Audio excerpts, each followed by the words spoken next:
Bonjour et bienvenue dans le podcast Happy Personal Shopping. Je suis Maïté Despréaux, personal shopper depuis 13 ans et j'ai le plaisir de vous aider à vous lancer dans cette activité passion. Voici les 4 thématiques que j'ai prévu d'aborder avec ce podcast pour vous aider à vous lancer et à exercer sereinement. Tout d'abord, une partie savoir-faire. Et oui, indispensable, tout ce qu'il faut savoir pour asseoir votre expertise et exercer en tant que professionnel. Deuxième thématique, l'histoire de la mode et du luxe. Ça, c'est ma préférée.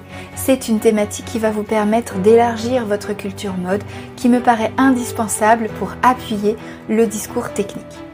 Troisième partie, on parlera organisation. Je vous donnerai des astuces pour gagner du temps au quotidien et développer votre entreprise sereinement, tout en vous ménageant des temps personnels.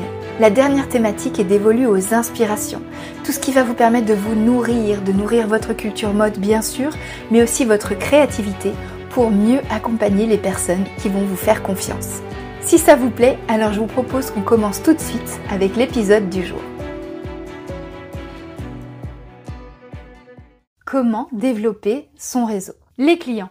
Je vous en parlais dans mon dernier podcast. Ils sont notre raison de travailler. Mais pour avoir des clients, d'après ce que vous me dites lors des coachings individuels de ma formation Happy Personal Shopping, votre problème, c'est d'abord d'avoir du réseau. Ça me fait souvent sourire, même si je prends la question très au sérieux. Pourquoi ? Eh bien, parce que c'est comme l'expression populaire. C'est en forgeant qu'on devient forgeron. On ne peut pas avoir de réseau si on n'en fait pas. Alors commencez. Voici 3 pistes pour vous aider à commencer à développer votre réseau. Premier point, listez tous vos contacts. Avez-vous déjà fait ce travail ? Alors on peut se dire que c'est un travail de titan, mais vous allez voir que ça va se faire assez vite. Vous avez peut-être dans votre entourage proche une centaine de personnes, c'est déjà très bien. Mais pour le coup, si vous n'avez jamais noté le nombre de personnes que vous connaissez, c'est difficile de commencer à faire déjà du réseau. Donc quand je dis tous vos contacts, c'est tous. De vos voisins à votre ex-collègue, en passant par votre boulanger ou le coloc de votre BFF. Vraiment tout le monde. Deuxième point, répertoriez-les dans un fichier de synthèse.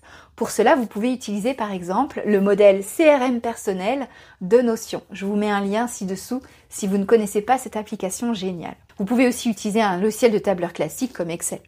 Dans ce document, vous allez mettre des colonnes, nom, prénom, adresse, mail, téléphone, bon évidemment, et surtout une colonne qui va vous permettre de dire comment est-ce que vous avez rencontré cette personne et les détails du contexte.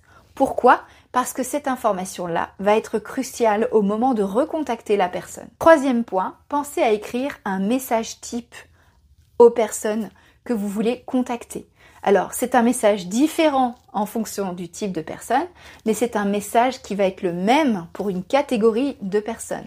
À vos amis, vous pouvez peut-être écrire un message personnalisé, mais à d'anciens collègues de travail, vous pouvez écrire le même message, simplement personnaliser le prénom par exemple, ou le nom de l'entreprise. Donc, écrivez ce message type et ensuite allez voir ces personnes par mail sur les réseaux sociaux, envoyez-leur ce message, dites-leur ce que vous faites, où vous en êtes. Et cela va vous permettre d'activer votre réseau. 4e point, allez les rencontrer. Prenez rendez-vous avec eux, parlez de votre projet, réfléchissez aux synergies qui sont possibles avec ces contacts. Un contact, il peut être intéressant à plusieurs points de vue. Voici lesquels. Premier point, il peut vous apporter des informations. Deuxième point, il peut relayer votre message auprès de nouveaux contacts. Et on se fait du réseau.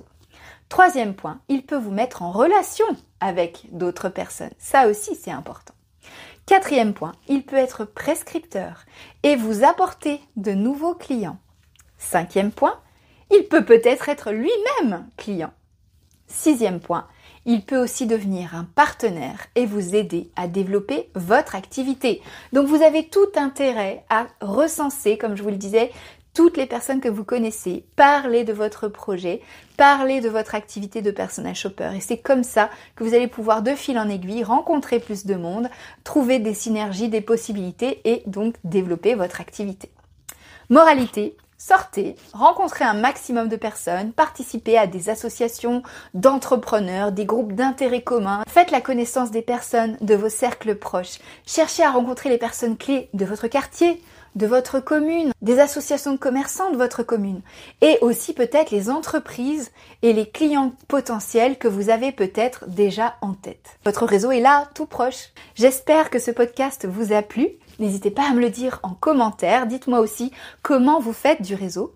Pensez aussi à cliquer sur le lien ci-dessous pour retrouver toutes mes astuces directement sur mon blog bulledemode.com. Et pensez aussi à vous abonner à ce podcast. Je vous souhaite une très bonne semaine. Je vous dis à bientôt.